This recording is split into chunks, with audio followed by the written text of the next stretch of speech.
Mi hija me envió por error un mensaje de voz que en realidad era para su marido. Lo escuché 2 veces. Y lo que dijo sobre mí hizo que me subiera al coche y me fuera con un plan que terminó convirtiendo su vida en una pesadilla. Buen día, queridas oyentes. Soy Clara otra vez. Me alegra que estén aquí conmigo. Por favor, dale like a este vídeo. Escucha mi historia hasta el final y cuéntame desde qué ciudad me estás escuchando. Así puedo ver hasta dónde ha llegado mi historia. Solía pensar que era una mujer afortunada. No rica, nunca eso, pero sí afortunada en lo que de verdad importa. Tenía mi casita en Asheville, Carolina del Norte, con las persianas azules que yo misma pinté el verano después de que mi esposo, Gerald, falleciera. Tenía mi jardín, mis caminatas de los martes por la mañana con mi vecina Patricia, mi clase de cerámica de los jueves en el centro comunitario. Tenía a mi hija, Melissa. Y durante mucho tiempo, creí que eso era suficiente. Más que suficiente, en realidad. Melissa siempre había sido decidida.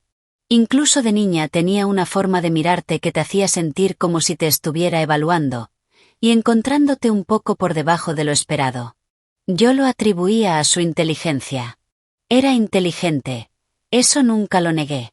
Se graduó como la mejor de su clase, se casó con un hombre llamado Derek, que trabajaba en finanzas, compró una hermosa casa en Charlotte y tuvo 2 hijos, Lily y Connor. Mis nietos. La luz de mi vida. Durante la mayor parte de su vida adulta, tuvimos una relación cordial. No exactamente cálida. Melissa nunca fue una persona cálida, pero funcionábamos. Me llamaba los domingos, venía en Navidad, recordaba mi cumpleaños. Yo los visitaba 4 o 5 veces al año.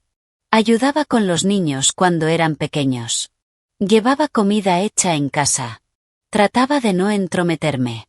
Pero en el último año, más o menos, algo empezó a cambiar. Cosas pequeñas al principio. De esas que notas, pero enseguida te convences de que no son nada. Dejó de preguntarme por mi salud. Empezó a contestar mis llamadas con una voz seca, cortante, como si yo fuera alguien cobrando una deuda. Cuando iba de visita, Derek desaparecía en su oficina casi de inmediato, y Melissa no dejaba de mirar el teléfono durante la cena. Una vez la escuché decirle a Lily que no molestara a la abuela con sus historias, y yo estaba justo ahí, en el pasillo, con un vaso de té en la mano. Eso dolió. No voy a fingir que no. Aún así, me dije que era estrés. Tenía un trabajo exigente. 2 hijos. Un marido ocupado. Me dije que estaba siendo sensible. Y entonces llegó aquel domingo de octubre. Estaba sentada en mi porche con el teléfono, esperando la llamada semanal de Melissa. Hacía fresco. El arce del jardín empezaba a teñirse de rojo en los bordes. Tenía mi café. Estaba de buen humor, la verdad, pensando en una pieza de cerámica en la que estaba trabajando. Un jarrón alto, con textura. Estaba especialmente orgullosa de él. Mi teléfono vibró. No era una llamada. Era un mensaje de voz de Melissa. Sonreí, pensando que me había mandado algo bonito. Tal vez un vídeo de los niños. A veces lo hacía. Esos eran mis momentos favoritos. Presioné reproducir. Su voz apareció de inmediato, a mitad de frase, como si hubiera empezado a hablar antes de darse cuenta de que estaba grabando. Y sinceramente, Derek, no sé cuánto tiempo más puedo seguir fingiendo. Ella simplemente aparece, se adueña de la cocina, mueve todo de lugar y espera que estemos agradecidos. Está sola, es dependiente, y es agotadora. A los niños ni siquiera les gusta tanto pasar tiempo con ella. Solo son demasiado educados para decirlo. Supongo que la quiero, pero es que... Dios, es demasiado.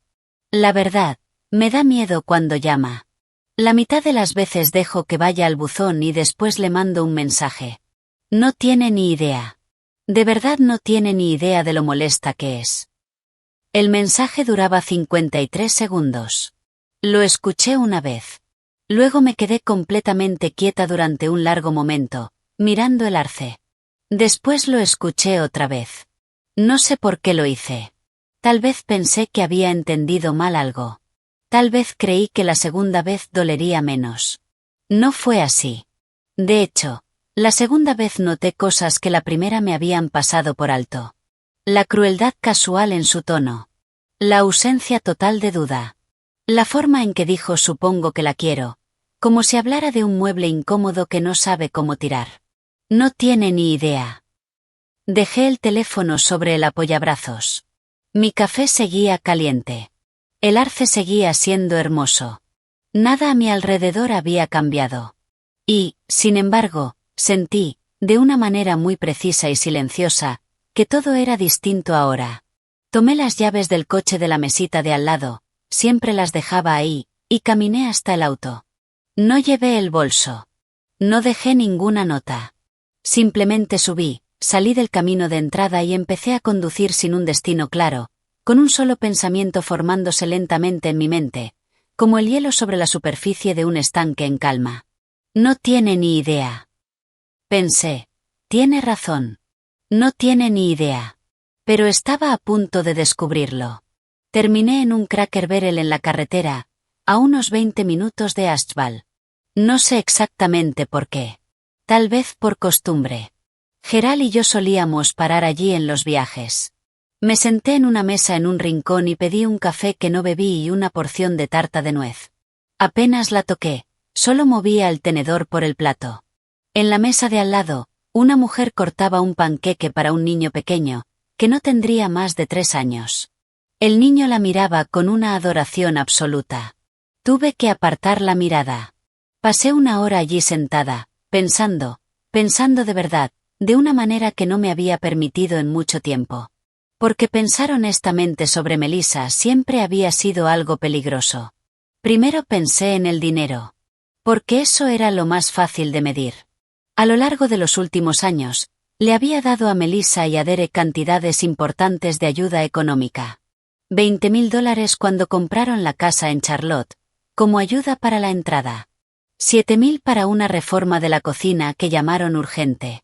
Cantidades más pequeñas, 500 aquí, 1,000 allá, para actividades de los niños, materiales escolares, una reparación del coche. Derek no quería usar crédito.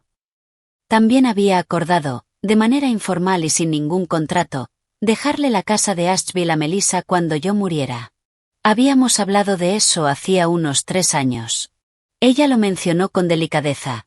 Eso creía ella, aunque yo noté el cálculo, y yo acepté porque quería que estuviera segura. Porque era mi hija. Saqué una pequeña libreta del bolsillo de mi abrigo, siempre llevaba una, y empecé a escribir números. Solo para verlos. Para hacerlo real. Cuando terminé, la cifra al final de la página hizo que dejara el bolígrafo con mucho cuidado, como si pudiera explotar. A lo largo de la vida adulta de Melissa, yo le había dado, o pensaba darle, fácilmente cerca de $200,000. Sin contar años de cuidado gratuito de sus hijos, sin contar las semanas que pasé en Charlotte cocinando y limpiando mientras ella se recuperaba de su segunda cesárea, sin contar las llamadas de los domingos que dejaba ir al buzón para luego responder con un mensaje. Está sola, es dependiente, y es agotadora. ¿Estaba sola? Sí. La verdad, sí. Tenía 67 años. Llevaba 6 años viuda. Vivía sola en una casa con persianas azules. Y algunos días, el silencio de esa casa era ensordecedor. ¿Era eso un delito?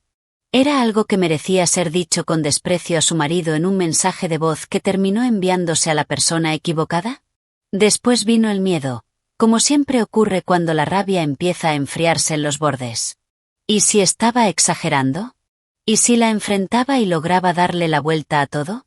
Melissa tenía un talento especial para darle la vuelta a las cosas.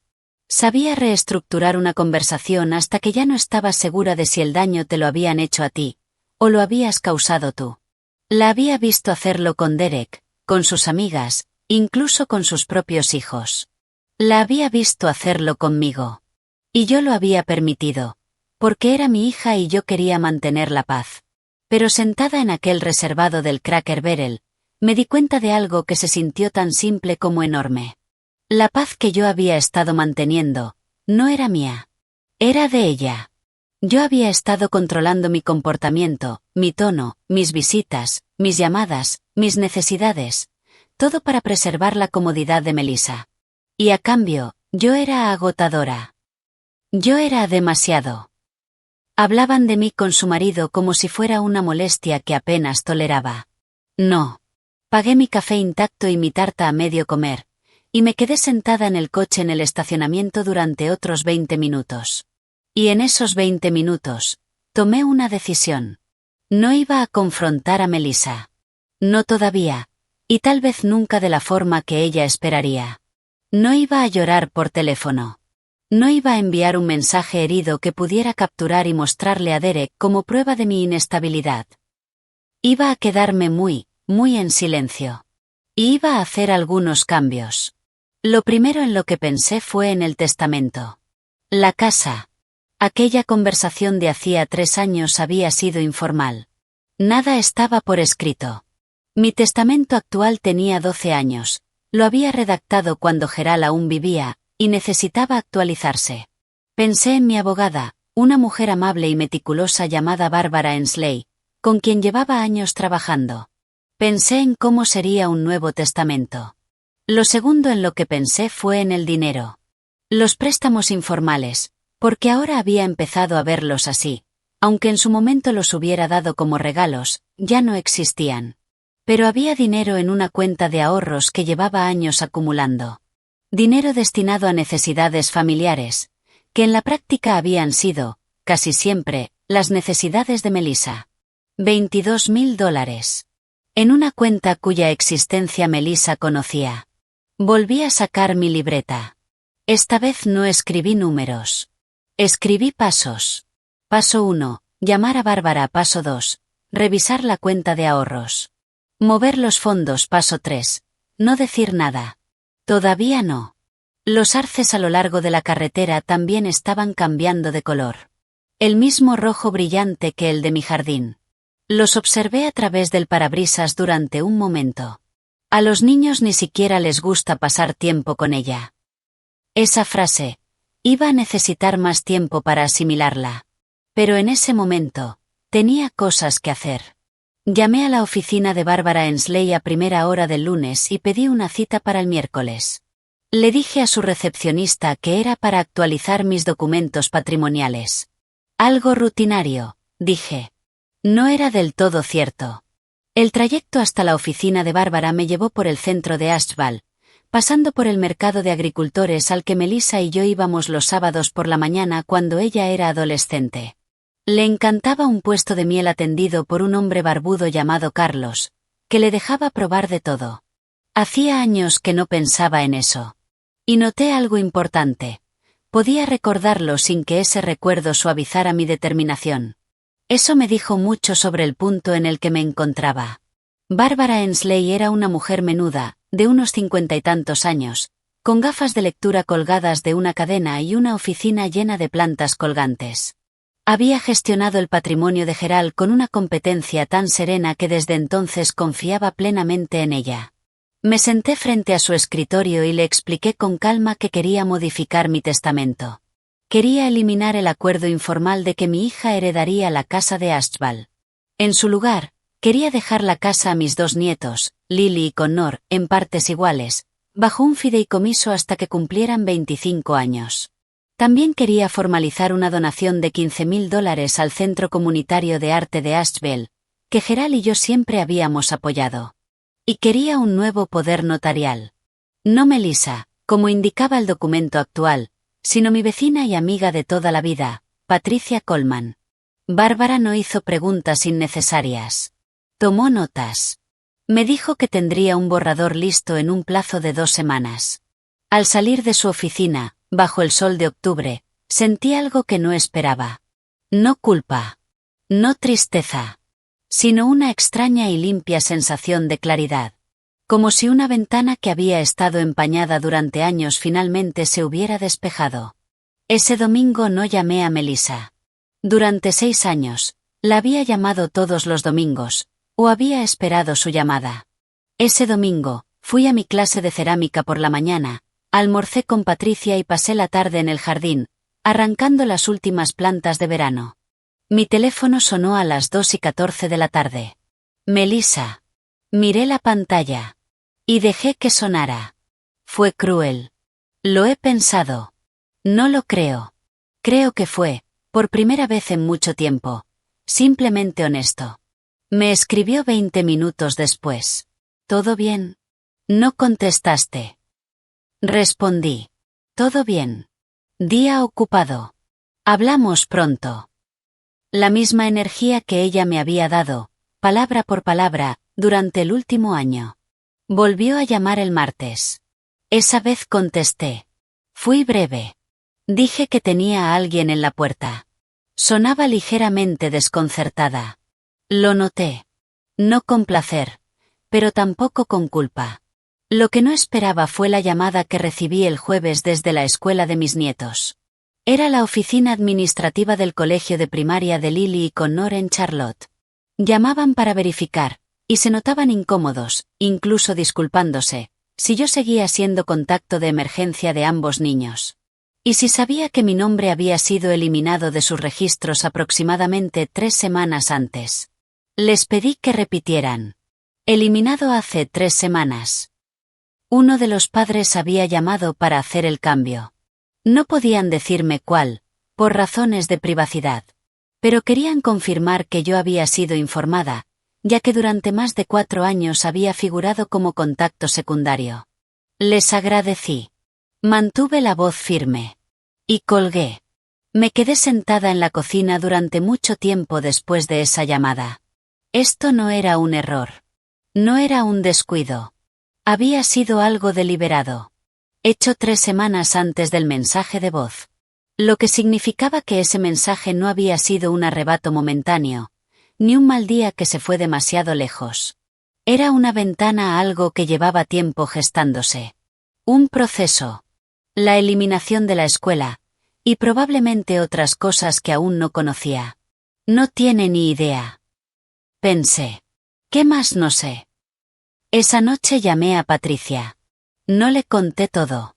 Aún no. Pero le dije lo suficiente. Le expliqué que tenía motivos para creer que Melissa había estado manejándome de una manera más deliberada de lo que yo había entendido, y que había empezado a tomar medidas para protegerme.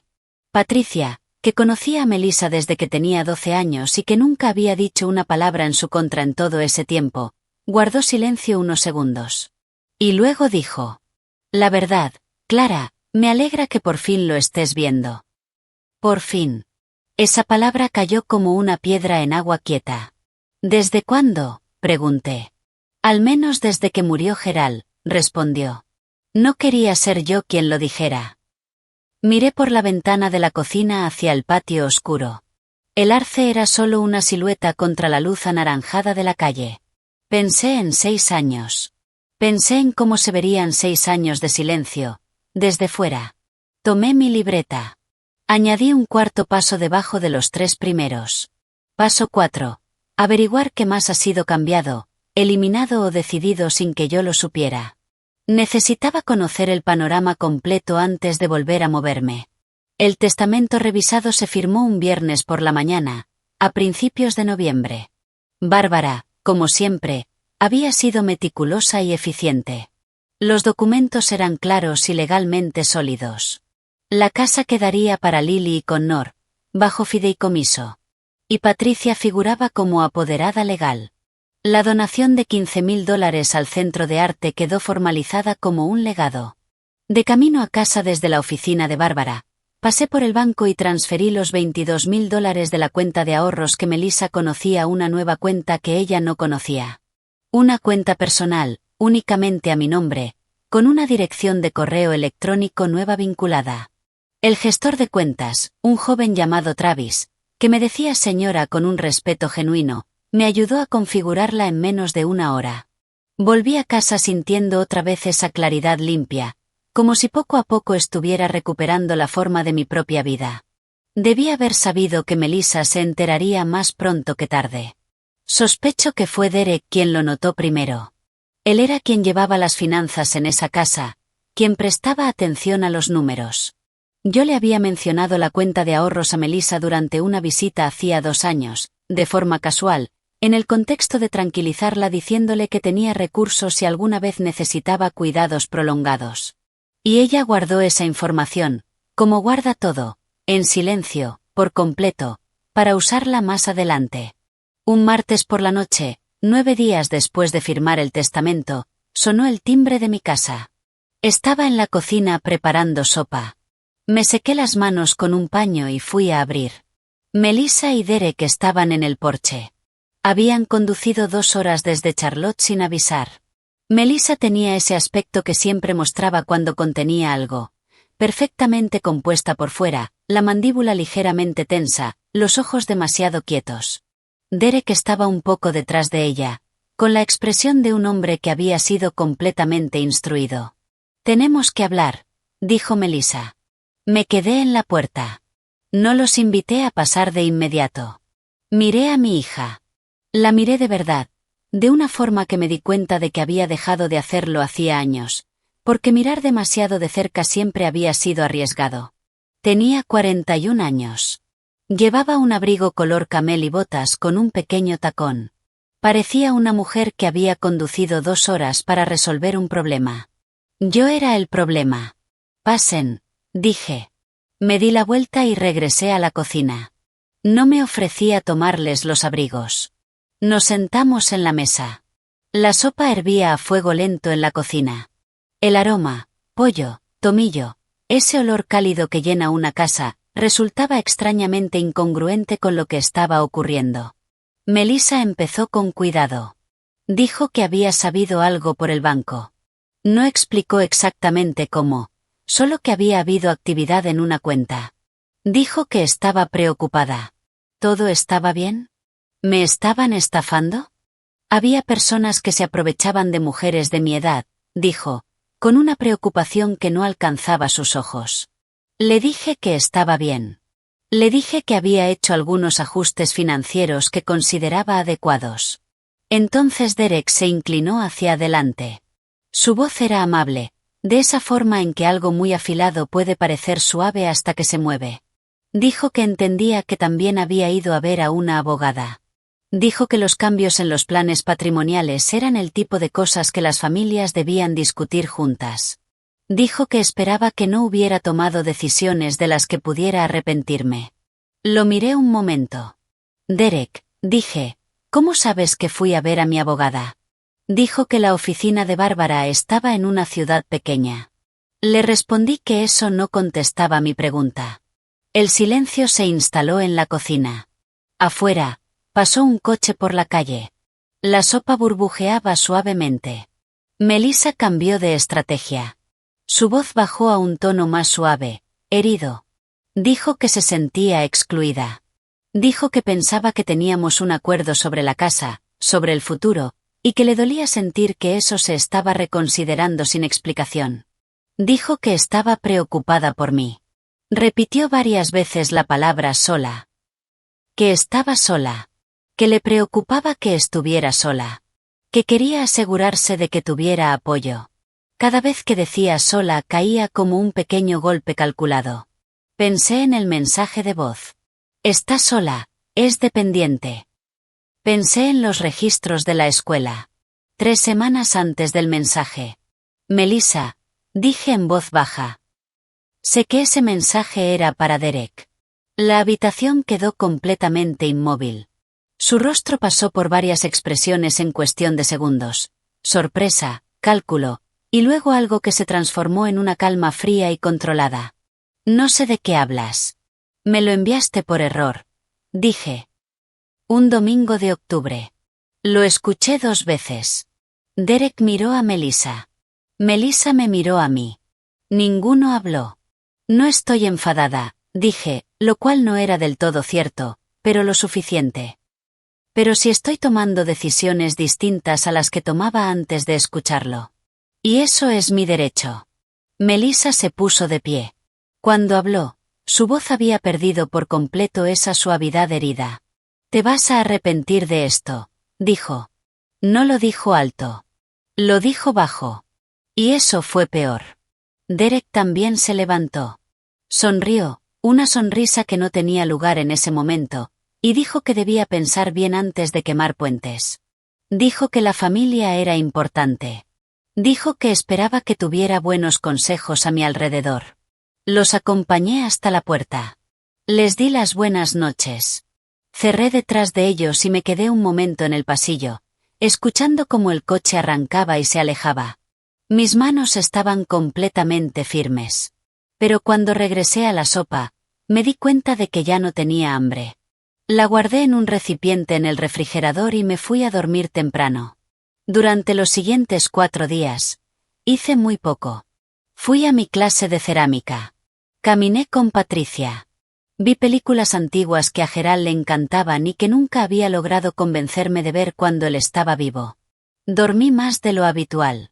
Me permití ser, por un breve tiempo, simplemente una mujer de 67 años en una casa con persianas azules, que había hecho algo difícil, y necesitaba recuperarse. Al 5.º día, preparé una taza de café, me senté en la mesa de la cocina con mi libreta y pensé en lo que venía después. El mensaje llegó un miércoles por la mañana, mientras lavaba los platos del desayuno. Mamá, he estado pensando. Siento si la visita se sintió tensa. Solo me preocupo por ti. ¿Podemos hablar esta semana? Te quiero. Lo leí 2 veces. No porque dudara de su significado, sino porque quería asegurarme de estar leyéndolo correctamente, como cuando revisas un documento antes de firmarlo. Siento si la visita se sintió tensa. No, siento lo que dije. No, siento que hayas escuchado ese mensaje. La disculpa era por cómo yo me sentí, no por lo que ella hizo. Una distinción muy específica. Y Melissa siempre había sido experta en mantenerla. Dejé el teléfono boca abajo sobre la encimera y terminé de lavar los platos. Ese viernes, Lily me llamó. Mi nieta tenía 11 años. Inteligente, sensible, completamente ajena a lo que su madre pudiera estar intentando hacer a través de ella. Llamaba, por lo que pude notar, desde su habitación. Se percibía la acústica particular de ese espacio pequeño. Me dijo que me extrañaba. Me preguntó si iría a visitarlos pronto. Y dijo, con ese cuidado propio de una niña a la que han guiado sin que ella lo sepa, que esperaba que la abuela y mamá no estuvieran peleadas, porque eso la hacía sentirse triste. Le dije que la quería. Le dije que no tenía nada de qué preocuparse. Le dije que la vería muy pronto. Y lo decía en serio. Cuando colgué, me quedé sentada con esa sensación durante mucho tiempo. El uso de Lily fue lo que más me cansó. No me enfadó. Me cansó. Como ver a alguien hacer algo sin darse cuenta de que está por debajo de sí mismo. Hay algo importante sobre la calma fría. La gente suele confundirla con frialdad, con distancia, con crueldad, con ausencia de emoción. Pero no es eso. La calma fría es lo que sucede cuando ya has sentido todo por completo. La tristeza. La rabia. La incredulidad. Y decides no dejar que eso te gobierne. No es ausencia de emoción. Es emoción, organizada. Yo no estaba fría. Estaba organizada. Y también me di cuenta de algo más. Todavía estaba aprendiendo hasta qué punto me había permitido aislarme. Tenía a Patricia. Pero, ¿quién más realmente? Mi clase de cerámica de los jueves. Sí. Pero yo siempre había mantenido esas amistades agradables y ligeras, nunca profundas. Tenía una hermana en Oregón, Renata, 3 años menor que yo, a la que no había llamado en casi 8 meses, porque Melissa siempre encontraba razones por las que nuestra relación era complicada. Pequeños comentarios aquí y allá, a lo largo de los años, que habían ido desgastando ese vínculo en silencio. ¿Me había dado cuenta en su momento? Busqué en mi memoria con honestidad. En parte, sí. Lo había notado, y me había dicho a mí misma que estaba siendo injusta. Llamé a Renata ese sábado. Hablamos durante 2 horas y media. En un momento, ella lloró, algo poco habitual en ella. Me dijo que pensaba que yo estaba enfadada con ella. Le dije que no, que nunca lo había estado, y que sentía el silencio. Ella dijo que solo se alegraba de que la hubiera llamado. Después de colgar, llamé a la directora del Centro Comunitario de Arte de Ashval, una mujer llamada Gloria Mars, a quien había conocido gracias a la donación que Bárbara estaba gestionando, para hablar de los detalles. Gloria era cálida, práctica y estaba completamente encantada. Al final de la conversación, me invitó a formar parte de su grupo asesor de voluntariado, que se reunía el primer lunes de cada mes. Dije que sí. Luego, por impulso, fui a mi clase de cerámica 2 días antes, un martes, porque había horario de estudio abierto del que nunca había aprovechado. Había 6 personas allí, a quienes conocía apenas. Al final de la tarde, ya había quedado para almorzar con una de ellas, una profesora jubilada llamada Elena, con un humor seco y que hacía unos cuencos extraordinariamente hermosos. ¿Estaba construyendo algo? Sí. Estaba construyendo algo que debería haber construido durante años, pero no lo había hecho, porque había dirigido toda esa energía hacia una hija para quien eso era agotador. Tenía 67 años. Me quedaban buenos años por delante. Y pensaba llenarlos bien. Melissa volvió a escribirme el domingo. Mamá, por favor. De verdad quiero hablar. Respondí. Lo sé. Me pondré en contacto cuando esté lista. Luego guardé el teléfono en el bolso y conduje hasta el tipo de restaurante favorito de Renata, un restaurante chino al que yo nunca había ido, pero que ella me había descrito con tanto detalle durante nuestra conversación que sentía que ya lo conocía. Quería comprobar si tenía razón. La tenía. Vinieron un domingo por la tarde, a finales de noviembre. Y esta vez trajeron a los niños. Escuché el coche entrar en el camino desde la ventana de la cocina. Vi a los 4 bajar. Derek, con un suéter de fin de semana. Melissa, otra vez con su abrigo color camel. Lily corriendo hacia la puerta. Connor arrastrando un poco los pies, como hace un niño de 9 años que preferiría estar en cualquier lugar con una pantalla. Observé un momento antes de ir a abrir. ¿Fue una estrategia traer a los niños? Por supuesto. ¿También era posible que una parte de Melissa realmente quisiera arreglar las cosas?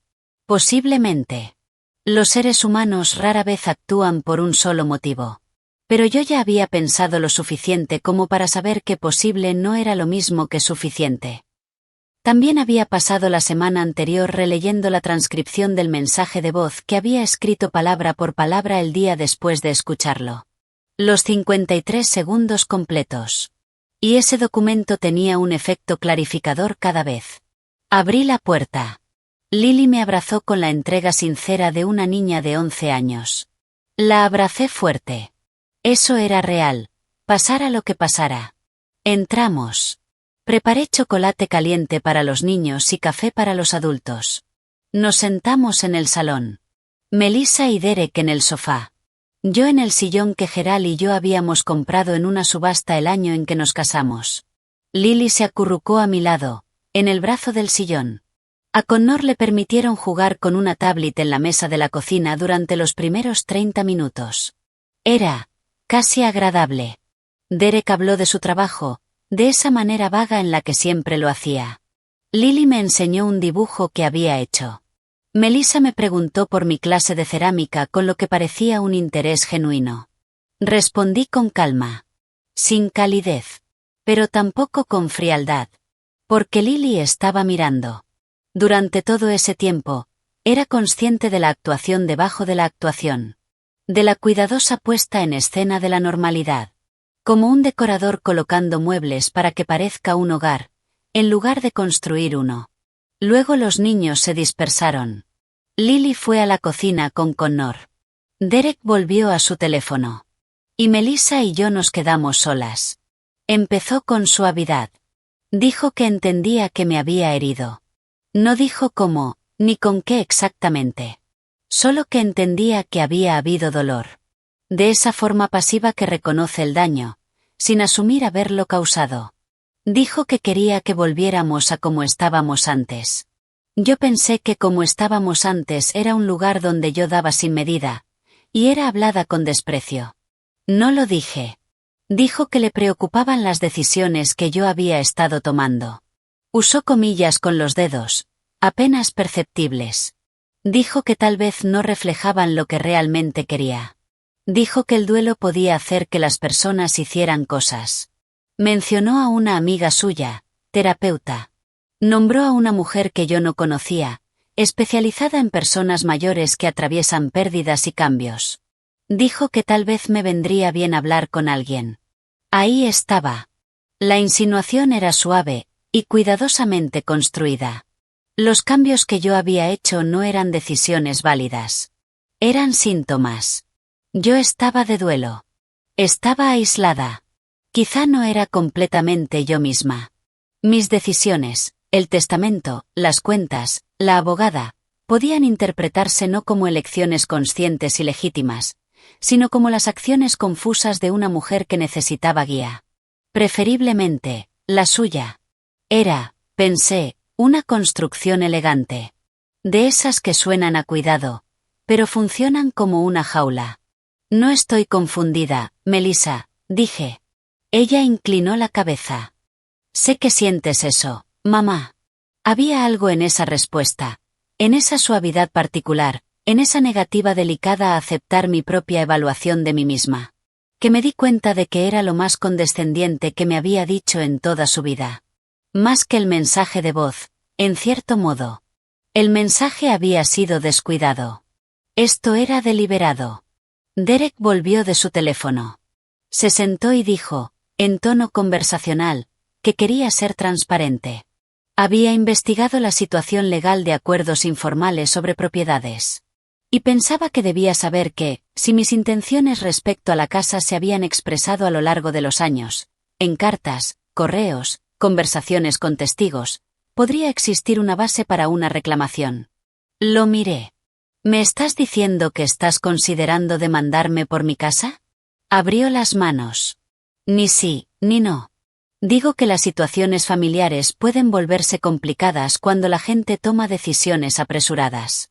La abogada determinó que soy plenamente competente. Respondí.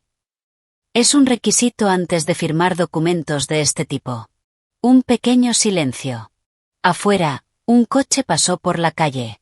La luz del invierno entraba por las ventanas, tenue y plana.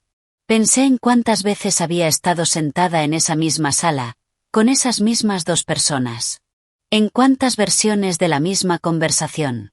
Y en cuántas veces había permitido que terminaran ganando, porque tenía miedo de lo que pasaría si no era así. Entonces la voz de Melissa cambió otra vez.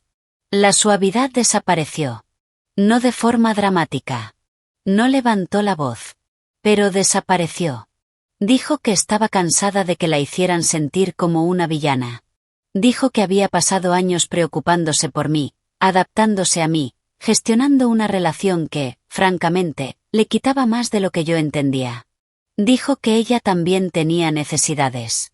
Dijo que, fuera lo que fuera que yo creía haber escuchado en ese mensaje, lo había sacado completamente de contexto. ¿Qué contexto? Pregunté. Y añadí. ¿El de los registros de la escuela? Se quedó completamente inmóvil. 3 semanas antes de enviarme ese mensaje, dije, me quitaste como contacto de emergencia en la escuela de Lily y Connor. Me enteré por casualidad, gracias a la oficina administrativa. La miré. ¿Qué contexto explica eso? Derek puso su mano sobre el brazo de Melissa. Fue lo más revelador que había hecho en toda la tarde. Melissa se puso de pie. Dijo que me darían tiempo para pensar. Dijo que esperaba que reflexionara sobre lo que estaba haciendo con nuestra familia. Dijo que Lily me quería, y que sería una pena. Usó esa palabra. Pena. Si mis decisiones afectaban la relación de los niños conmigo, ese era el mensaje. Vestido de tristeza y preocupación. Pero era una amenaza. Y estaba dirigida a un lugar muy concreto dentro de mí. El lugar que amaba a esos niños más de lo que podía medir. Melissa sabía exactamente dónde apuntar. Porque me había conocido durante 41 años.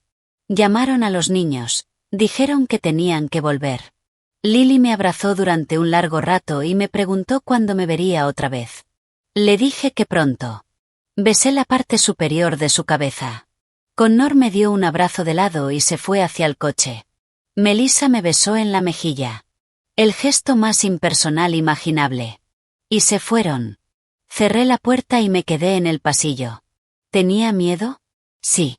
Por un momento, un miedo real. La mención de una posible demanda legal, aunque presentada como transparencia y no como amenaza, estaba diseñada para asustarme. El control implícito sobre el acceso a mis nietos. También. Todo había sido cuidadosamente calculado. Pero entonces pensé en la oficina de Barbara Ensley. Pensé en los documentos que había firmado. Pensé en Travis, en el banco, confirmándome que mi nueva cuenta estaba correctamente estructurada. Pensé en el nombre de Patricia en el poder notarial. Pensé en la voz de Renata por teléfono diciendo: «Me alegra tanto que hayas llamado». Pensé en todo lo que había puesto en orden, en silencio y con método, durante las semanas anteriores. No había actuado con prisa. Había actuado con cuidado. De forma legal. Con asesoramiento profesional. El miedo era real. Y casi de inmediato, se convirtió en combustible. Fue Renata quien me dio la idea de la reunión. Estábamos hablando a principios de diciembre. Para entonces, nuestras llamadas ya eran semanales. Largas. Fáciles, como cuando éramos jóvenes. Le conté todo. El mensaje de voz. Los registros de la escuela. La visita con los niños. La insinuación de Derek sobre posibles reclamaciones legales. Renata, que había trabajado como asistente legal durante 20 años antes de jubilarse, escuchó sin interrumpir. Cuando terminé, dijo: «Clara, necesitas reunir todo esto en un solo lugar, y dejar que vean que tú lo ves. No en una carta. En persona». Pensé en eso durante una semana. Luego llamé a Melissa y le dije que quería que nos sentáramos los tres juntos, ella, Derek y yo, para hablar correctamente de todo. Dije que sería mejor que seguir con idas y vueltas. Dije que podía ir yo a Charlotte, si lo preferían. Melissa aceptó con una rapidez que me dejó claro que pensaba que era una rendición. Era un sábado, el segundo fin de semana de diciembre. Conduje hasta Charlotte. La casa estaba decorada para Navidad. Una corona en la puerta. Un árbol visible desde la ventana. Normal. Bonita. Yo había ayudado a decorar esa casa en años anteriores. Había subido cajas de adornos desde el sótano. Había desenredado luces en el suelo de la cocina. Había tomado vino caliente mientras Lily colocaba el ángel en la parte superior del árbol con una solemnidad enorme. Esos recuerdos existían. Eran reales. Y no cambiaban todo lo demás que también era real. Le pedí a Patricia que supiera a dónde iba y que esperara una llamada mía a las 5 de la tarde, por si acaso. Ese es el tipo de cosas en las que piensas cuando tienes 67 años y estás haciendo algo que requiere valor. Melissa me abrió la puerta. Derek ya estaba en el salón, sentado en un sillón con una naturalidad demasiado cuidada, como si llevara tiempo esperando en esa posición. Los niños estaban en casa de unos amigos. Lo cual era apropiado, y, sospeché, también deliberado. Nos sentamos. Melissa ofreció café. Rechacé. Ella estaba otra vez en ese modo contenido, compuesto, mandíbula tensa, ojos inmóviles. Derek tenía esa amabilidad pulida de alguien que ha preparado lo que va a decir. «Me alegra que hagamos esto», empezó Melissa. «Déjame empezar a mí, si no te importa», dije. Hubo una pequeña pausa. La vi reajustarse. Un ajuste rápido detrás de los ojos, como una cámara reenfocando. No estaba acostumbrada a que yo empezara. Había llevado una carpeta. No era gruesa. Solo unas pocas hojas. La dejé sobre la mesa de centro entre nosotros. El último domingo de octubre me enviaste por error un mensaje de voz. Dije. He guardado una copia. No voy a reproducirla, pero quiero que sepas que existe y que he documentado su contenido. La boca de Melissa se tensó. 3 semanas antes de ese mensaje, me eliminaste como contacto de emergencia en la escuela de Lily y Connor. Tengo confirmación por escrito de la administración del colegio, con fecha. Derek se movió en su asiento. Cuando vinieron a mi casa en noviembre, continué, Derek, Sugeriste que podría haber base legal para una reclamación sobre mi propiedad, basándote en supuestas intenciones expresadas a lo largo de los años. He revisado esto con mi abogada. No existe tal base. No hay ningún acuerdo por escrito. No hay contrato verbal con testigos. Y mi testamento actual, firmado y legalmente válido, refleja mis decisiones reales y consideradas. Bárbara Ensley puede confirmar que yo estaba plenamente capacitada en el momento de firmarlo. La habitación estaba muy silenciosa. A lo lejos, en la calle, se escuchaban niños jugando. Sus voces, débiles pero claras, contrastaban con el silencio en el salón. No estoy aquí para pelear, dije. Estoy aquí para ser clara. Los cambios que he hecho son permanentes y legales. No son síntomas de duelo ni de confusión. Son decisiones de una persona que, por fin, tuvo suficiente información para tomarlas. Melissa habló. Su voz estaba controlada, pero debajo había algo más. No tristeza. No culpa. Sino la furia particular de alguien cuyo plan no está funcionando. Me estás castigando por una conversación privada que tuve con mi marido. Estoy ajustando mi vida en base a información que recibí, respondí. Y tengo derecho a hacerlo. Teníamos un acuerdo sobre la casa. Tuvimos una conversación informal, sin nada por escrito, que estoy plenamente en mi derecho de reconsiderar.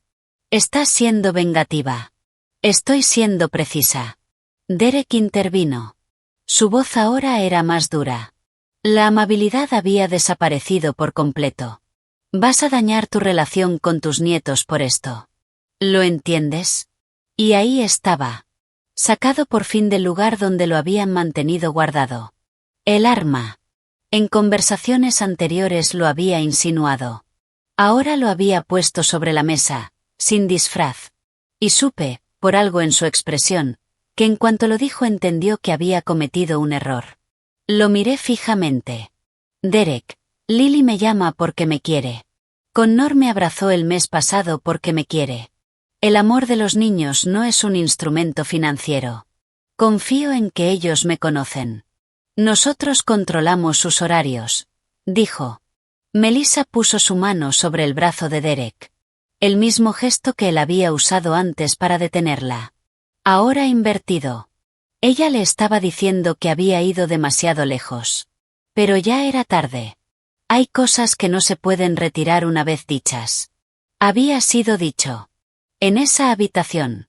Con la luz de diciembre entrando por la ventana. Con el árbol de Navidad en la esquina. Y los tres sabíamos exactamente lo que significaba.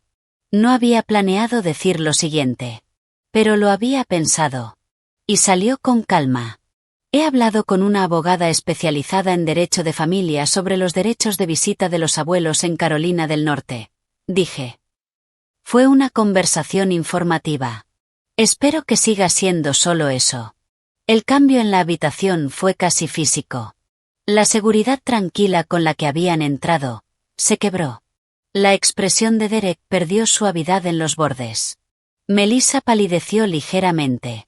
La confianza con la que habían llegado, empezó a desaparecer. La seguridad de quienes creen que están tratando con alguien manejable, desapareció. Y lo que quedó debajo no era agradable. ¿Lo dices en serio?, dijo Melissa. No era una pregunta. Siempre hablo en serio, respondí. Lo he hecho todo este tiempo. El error fue asumir que no.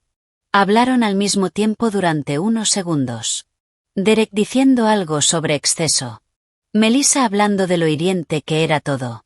Sus voces superpuestas, como personas que han perdido el guión. Esperé. No interrumpí. Dejé que se agotara. Te quiero, Melissa, dije cuando volvió el silencio. Te he querido todos los días de tu vida. Pero no voy a vivir en una versión de nuestra relación en la que tenga que estar agradecida por el desprecio. Esa versión ha terminado. Recogí mi carpeta. Me puse de pie. Miré a mi hija. A su rostro.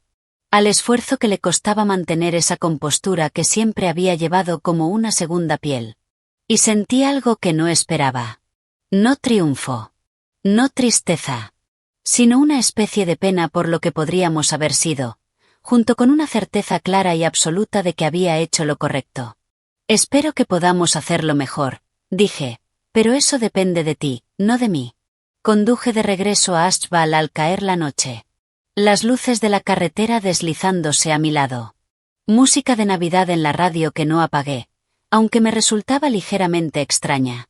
Cuando llegué, el miedo que había llevado durante semanas había sido reemplazado por algo que solo puedo describir como un cansancio limpio. Un buen cansancio. El que viene después del esfuerzo, no de la derrota. Me quedé sentada en el coche unos minutos antes de entrar. Las persianas azules se veían oscuras en la luz de la tarde. El arce estaba ya sin hojas. Sus ramas, limpias y definidas contra el cielo. Pensé, planté ese árbol con Geral el año en que nos mudamos. Entonces era solo un pequeño brote. Pensé en las cosas que se plantan con buena intención, y que crecen durante décadas hasta convertirse en lo que son. Y pensé que eso era lo que yo estaba haciendo ahora, a los 67 años. Y que no era demasiado tarde. Bárbara me llamó el lunes. Había recibido una consulta de un abogado de Charlotte, en nombre de Derek y Melissa, sobre las modificaciones del testamento. Lo manejó con su precisión habitual. Lo que, por su tono, entendí que significaba de forma eficiente y completa. No había base para impugnar nada. Las modificaciones eran sólidas. Mi capacidad estaba documentada. La conversación informal sobre la casa, que nunca había tenido testigos, no tenía absolutamente ningún valor legal, dijo Bárbara sin añadir opinión. Ella no era una mujer de opiniones innecesarias. Y que, desde el punto de vista legal, ese era el final del asunto. Le di las gracias. Le envié una pequeña flor de Pascua a su oficina. Me escribió diciendo que era muy bonita. La sugerencia de Derek sobre una posible demanda había sido, como sospechaba, un farol. Un farol bien vestido. De un hombre que trabajaba en finanzas y estaba acostumbrado a usar el lenguaje de las consecuencias para influir en los resultados. Pero las palabras no son hechos. Y la intimidación, cuando se encuentra con alguien preparado, suele desmoronarse en silencio. Yo estaba preparada. Ese era el punto. Cada paso que había dado desde aquel domingo de octubre, la abogada, las cuentas, la documentación, las conversaciones con Patricia y Renata, había sido preparación. No venganza. Preparación. Poco después, llamé a la escuela para pedir que me restituyeran como contacto de emergencia de Lily y Connor. Tras un breve proceso de verificación y algunas comunicaciones con Melissa, que me dijeron que se resolvieron sin dar detalles, me reincorporaron en menos de una semana. La coordinadora administrativa, muy amable, me dijo que el cambio anterior aparentemente había sido un error. Lo dijo con una neutralidad diplomática. Yo lo acepté de la misma manera. Hay victorias que no necesitan nombrarse en voz alta para ser reales. Gloria Mars, del Centro de Arte, reconoció formalmente mi donación en una carta. La enmarqué y la colgué en la pared de mi estudio, junto a una fotografía de Geral. Se veía bien allí. Como si perteneciera a ese lugar. La donación no era exactamente sobre el dinero, aunque $15.000 son $15.000. Era sobre el hecho de haber elegido, de forma consciente y con amor, hacia dónde iban mis recursos. Esa decisión había sido mía. Eso era lo que esa carta enmarcada me recordaba cada mañana al pasar. Me uní al grupo asesor de voluntariado. La primera reunión fue concurrida, cálida, llena de personas interesadas en cosas que también me interesaban. Después, en la mesa del café, un hombre llamado Francisco, que restauraba muebles antiguos como hobby, me preguntó por mi trabajo en cerámica. Hablamos durante 40 minutos. Volví a casa sonriendo. Una sonrisa natural. Sin esfuerzo. Y lo noté con una gratitud tranquila. Renata vino a visitarme durante una semana a principios de enero. Durmió en la habitación de invitados, que había estado usada más como trastero desde que Geral murió, y que yo había transformado en las semanas anteriores en una habitación de verdad. Sábanas limpias. Una lámpara de luz cálida. Un pequeño cuadro que siempre me había gustado en la pared. Se quedó en la puerta cuando se la mostré. Guardó silencio un momento. Dijo que era hermosa. Dijo que parecía una habitación que esperaba a alguien. Pensé que tenía razón. Esa semana caminamos por las mañanas. La última noche, nos sentamos en el porche con vino y hablamos hasta pasada la medianoche, como cuando éramos niñas compartiendo habitación. Voces bajas en la oscuridad. Arreglando el mundo. De Melissa, hubo silencio. No un silencio hostil. Más bien el silencio de alguien que está recalibrando. De alguien que ha probado varias jugadas, y ninguna ha funcionado. No llené ese silencio con explicaciones. Había pasado años llenando silencios que yo no había creado. El impulso seguía ahí. Profundo. Entrenado durante décadas. Pero ahora lo reconocía. Y lo dejé pasar. Melissa llamó a finales de enero. Un domingo. El viejo patrón.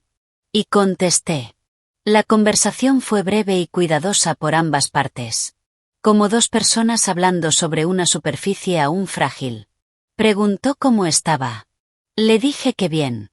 Mencionó que Lily había estado preguntando por mí. Dije que me encantaría verla. Y acordamos, de manera informal, una visita en febrero. La visita ocurrió. Lily vino con Melissa. Sin Derek. Eso me pareció una decisión de Melissa. Lo noté. No lo comenté. Fuimos al mercado de agricultores. Lily probó miel del puesto de Carlos. Sí, seguía allí. Con su barba. Generoso como siempre con las muestras. Y observé a mi hija, observando a su hija. Y por un momento, algo en el rostro de Melissa fue simplemente humano. Sin defensas. Como cuando era niña. De pie bajo la luz del invierno, entre los puestos, con Lily poniéndose de puntillas para probar otra variedad de miel. Melissa casi parecía alguien que yo reconocía de hace mucho tiempo. No confié en ello todavía. Pero lo vi. Y lo guardé con cuidado en ese lugar donde se guardan las cosas que vale la pena observar. La semana siguiente, Connor me llamó. Sin que nadie se lo pidiera. Para contarme sobre un trabajo que había hecho en la escuela sobre Benjamin Franklin. Había descubierto que, en realidad, era un poco extraño, y muy interesante. Le dije que estaba completamente de acuerdo. Hablamos durante 20 minutos. Cuando colgamos, me quedé un momento con el teléfono en la mano, pensando en cómo se había sentido esa llamada. Fácil. Cálida. Completamente normal. Y pensé, esto es como siempre debió ser. Esto no era el resultado de rendirme. Era el resultado de la claridad. La claridad de una mujer que finalmente decidió que estaba dispuesta a aceptar, y que no. Y que actuó en consecuencia, con respaldo legal, estabilidad emocional y el uso pleno de su propia mente. No había destruido a mi familia. La había reorganizado. Alrededor de la verdad, en lugar de la apariencia. Y si eso fue lo más difícil que había hecho en mi vida, también fue, con diferencia, lo más útil. Para el otoño siguiente, mi vida se había convertido en algo que reconocía con gusto, y no con resignación. Formaba parte del consejo asesor del Centro de Arte. Había ayudado a conseguir una pequeña subvención regional, algo que resultó más satisfactorio de lo que habría imaginado. Elena, la profesora jubilada, se había convertido en una amiga de verdad. Ahora teníamos almuerzos fijos los jueves. Renata vino a visitarme 3 veces ese año. Y yo fui a Oregón una vez. La primera vez en 4 años. Caminé por la costa. Comí mariscos. Y me sentí, de una forma muy simple, yo misma. Francisco, el restaurador de muebles, me invitó a una conferencia en la universidad. Y luego a otras 2 cosas más. Aún no sabía qué era eso exactamente. Y no tenía prisa por decidirlo. Mi cerámica había mejorado notablemente. Vendí 3 piezas en una galería local. La casa de las persianas azules se sentía completamente mía.